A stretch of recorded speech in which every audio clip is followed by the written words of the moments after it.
بسم اللہ الرحمن الرحیم۔ یہ کتاب قرآن مجید، اس میں کچھ شک نہیں کہ کلام خدا ہے،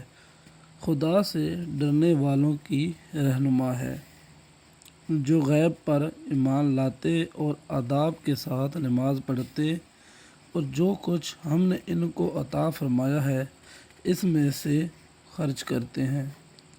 جو کتاب اے محمد صلی اللہ علیہ وسلم تم پر نازل ہوئی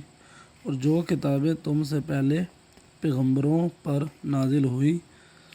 سب پر ایمان لاتے اور آخرت کا یقین رکھتے، یہی لوگ اپنے پروردگار کی طرف سے ہدایت پر ہیں اور یہی نجات پانے والے ہیں۔ جو لوگ کافر ہیں انہیں تم نصیحت کرو یا نہ کرو،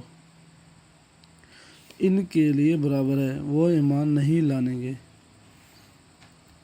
خدا نے ان کے دلوں اور کانوں پر مہر لگا رکھی ہے اور ان کی آنکھوں پر پردہ پڑا ہوا ہے اور ان کے لیے بڑا عذاب تیار ہے۔ اور بعض لوگ ایسے ہیں جو کہتے ہیں کہ ہم خدا پر اور روز آخرت پر ایمان رکھتے ہیں، حالانکہ وہ ایمان نہیں